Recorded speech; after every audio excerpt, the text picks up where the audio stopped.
system. Excuse me, you've got to compare something with something. Will you tell me the alternative, which has improved the lot of the ordinary people? What is the system which, in your mind, has been successful? Most people, through most history, have lived in tyranny and misery. It's only a very tiny minority at any time that have been able to escape from it. That's the real beauty.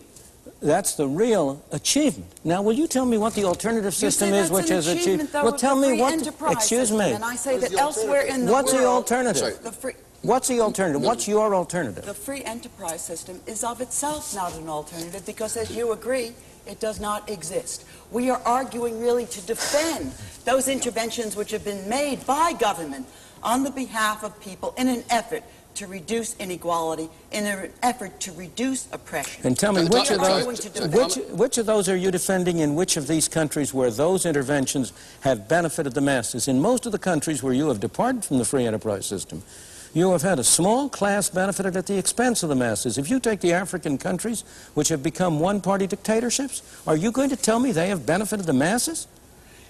I'm astounded by the examples of the third world that are brought into here.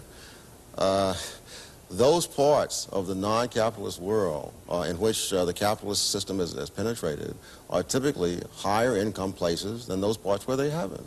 Are you talking in any kind of testable hypothesis, or is it just axiomatic that it's so?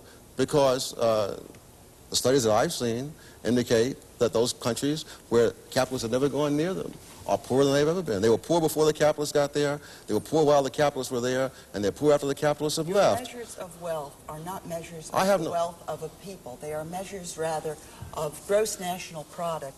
Give me your measures, then. Which reflect, as in the case of Chile, which you don't want us to discuss, which reflect the great advances that have been made by the middle classes and the upper classes in Chile, as of this date, at the expense of the sharp decline in the income of working people. The Catholic Church... Those are not the facts. Well, I still think Milton has not told us the answer to the question, what is he saying? And it's very important we should know what he's saying. It seems to me that he should accept the fact that nobody is arguing for absolute equality and disregarding all other social and human objectives. He should accept that it is perfectly reasonable, widely endorsed, and perfectly logical for people to say, amongst other social political objectives, reducing inequality is a perfectly sensible one, and that in those cases where you can show that you can get a big gain in equality for only a very small loss in freedom or only a very small loss in efficiency, that is a sensible and legitimate thing to do, and if it involves government action by, for example, income tax or negative income tax, that is a perfectly proper and sensible thing to do. And if he's denying that, then I still say he's given us no moral or ethical arguments to explain why he is denying that perfectly proper concern with equality along with freedom, efficiency, and other human objectives. The answer to that is that you can only serve one God. And that stating that there are many of these objectives is evading the fundamental issue. In addition to that, as an empirical matter, the attempts to achieve equality along your lines, to lessen inequality, have generally backfired. They have generally reduced freedom without, in fact... In Germany? Yes. In Japan? Yes. In France? Take the Japanese case, which is a marvelous case. Not now, but 1867, after the Meiji Restoration. Right now. Hell with 1867. Well, the reason for taking it then is because you had a far greater measure of free enterprise then than you have had more recently. That's my point. In almost all cases, the way to promote equality is the same as a way to promote, as an outcome, is the same as a way to promote freedom. If you promote freedom, if you remove arbitrary obstacles, you open the way for people to use their resources, you will end up, in my opinion, and I think the empirical evidence is overwhelmingly on this side, you will end up with both more freedom, more prosperity, and more equality. You're a closet egalitarian, really, then. You not. Support the objective. I would like to... There's an enormous difference between liking to see a result and being in favor of a particular method of achieving that result.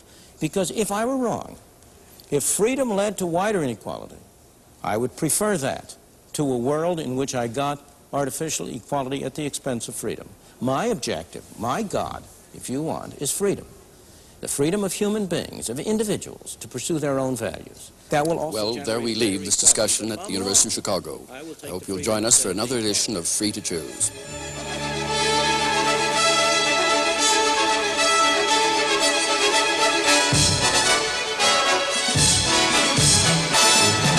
Each year, billions of dollars are pumped into the education system. But how many parents are really satisfied with the schooling their children get? Teachers, children, parents, taxpayers. It sometimes seems no one is happy with our public schools. What's gone wrong, and what can be done about it? Don't miss Free to Choose next week.